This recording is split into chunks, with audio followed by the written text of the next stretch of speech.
The key point of this debate is around whether we should be taxing in New Zealand income at a given rate, regardless of whether it is earned from labour earnings or from capital.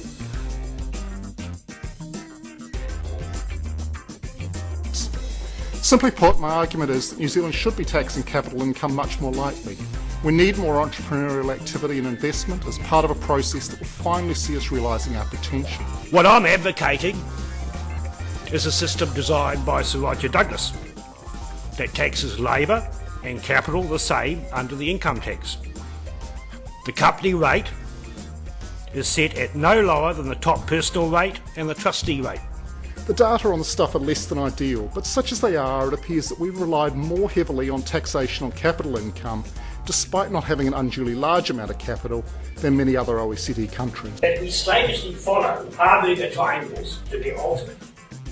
In our tax design, we lose the plot. We boldly go where no New Zealander would follow.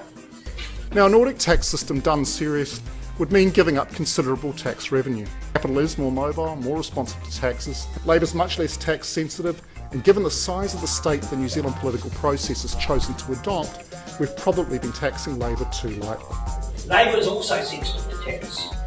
New Zealand has a highly mobile workforce. We are the most mobile people in the OECD, probably in the world. We want a tax system that doesn't get in the way of entrepreneurship and investment, domestic and foreign, that's absolutely necessary to improving our fortunes. So what are the tests for good tax policy? Efficiency, fairness and simplicity.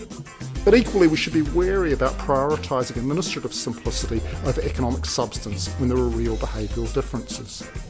The tax system should not be a set of ad hoc rules. It should be principled. It should seem sensible. For some activities, New Zealand will become a better place to base a business than it was hitherto. But if we have 1/5 of Ireland's success, a tax change of this sort would go a long way to setting us on the right track.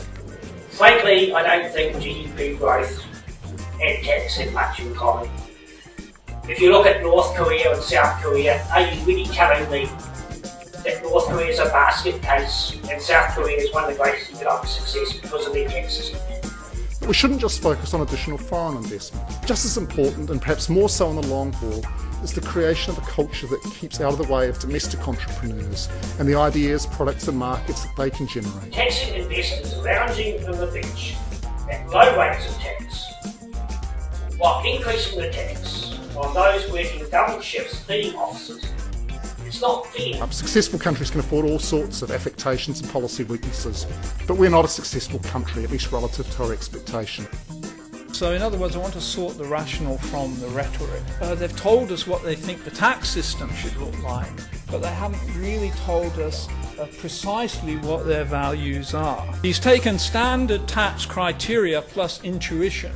Well, I never trust my intuition. Michael seemed to take the view that there aren't really high disincentive effects of income taxes anyway, so we can drop capital taxes and raise labour income taxes without really much cost. The central question, it seems to me, really important here is how mobile are capital and labour.